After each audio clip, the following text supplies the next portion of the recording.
Hello dear friends, आप देख रहे हैं ऑल स्टडी ईजली चैनल। आज हम क्लास 10th की इंग्लिश का फर्स्ट फ्लाइट बुक से द बॉय पोएम पढ़ेंगे, जिसके पोएट हैं John Berryman.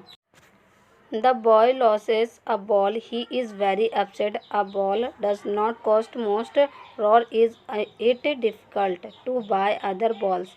Y then is the boy so upset? Read the poem to see what the poet thinks has been lost and what the boy has to learn from the experience of a losing something. इस poem में कवि बता रहे हैं कि एक लड़का अपनी बॉल खो देता है और वो काफ़ी उदास हो जाता है।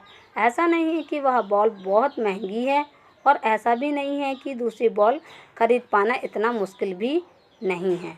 तो ऐसा क्यों हुआ जो वो लड़का है वो इतना उदास हो गया है? इस पोएम को पढ़ो और समझो कि उस लड़के ने क्या खोया है।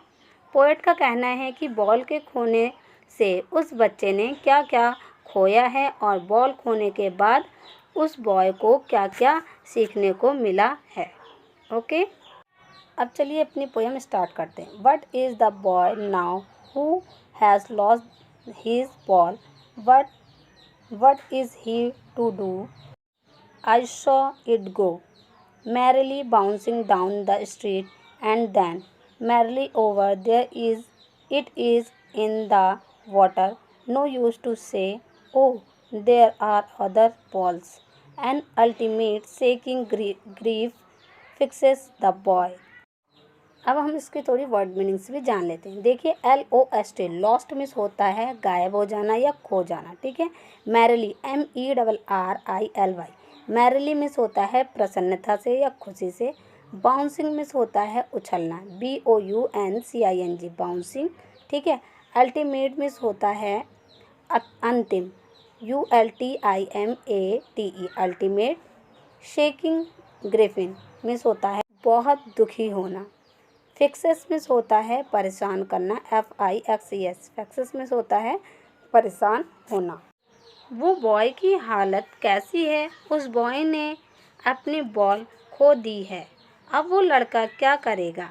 आई यहाँ पर पोएट हैं, यानी कि लेखक हैं। वो बोलते हैं कि मैंने देखा उस बॉल को जाते हुए और बाउंसिंग करते हुए जा रही थी रास्ते से, और वह बॉल जाकर पानी में गिर गई। वो बोलते हैं, बच्चे इतनी टेंशन की बात नहीं है, तुम टेंशन मत लो, और भी बॉल्स हैं। लेकिन बच्चे को बॉल खोने का सदमा लगा है। As he stand rigid, trembling, staring down, all his young stay into the harbors where his ball won, I would not entered on him.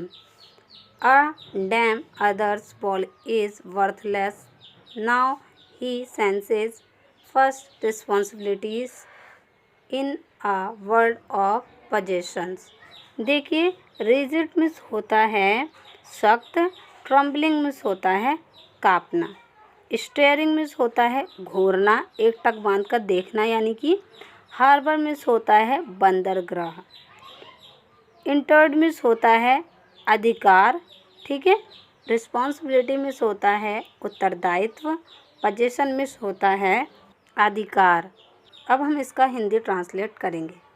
देखिए, वो एक पत्थर की तरह खड़ा है, यानी कि होता है ना एक जगह स्ट्रेट हो जाना, कि कुछ भी सोचना समझना सब कुछ बंद, एक टक क्या है, खड़े हो जाना। वह खड़े होकर काँप रहा है और वो नीचे की ओर देख रहा है घूर घूर के, एक टक बांध के। उस बच्चे की यादें उस हार्बर में जाकर गिर चुकी थी। यह बॉल करेंसी की है, तुम दूसरी बॉल भी खरीद सकते हो। उसकी बॉल उसकी रिस्पॉन्सिबिलिटी थी। किसकी? यहाँ पे बच्चे की रिस्पॉन्सिबिलिटी थी, उसकी ball.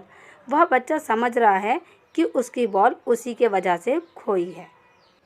People will take balls, balls will be lost always, little boy, and no one buys a ball back, money external. He is learning will behind his desperate eyes. The epistemology of loss, how to stand up, knowing what every man must one day know, and most know many days how to stand up। कवि उसे कहना चाह रहे हैं कि उसकी life में ऐसी बहुत सी चीज़ें आएंगी जिसे वो खो देगा, उससे तुमको एक्सपीरियंस मिलेगा, इसलिए उस चीज़ के लिए तुम इतना उदास मत हो। कवि कह रहे हैं अगर हम अपनी कोई चीज़ खो देते हैं तो हमें उस चीज़ को पकड़कर नहीं बैठना चाहिए, हमें आगे बढ़ना होगा और उसे भूलना होगा। बॉल का वैल्यू उस पैसे के अकॉर्डिंग कुछ भी नहीं है, लेकिन बच्चे की मेमोरी उस बॉल से जुड़ी हुई थी। वह बच्चा अपनी डिस्परेट आँखों से वह बॉल को देख रहा था। इस लॉस के साथ बच्चा कुछ गेन कर रहा है। वो सीख रहा है कि कुछ लॉस हो जाए तो उस लॉस से कैसे निकले, हम अपनी नॉर्मल लाइफ कैसे जिए। हम सब का किसी न किसी से लॉस होगा, वो लॉस ऐसा होगा जो हमारे दिल के बहुत करीब होगा।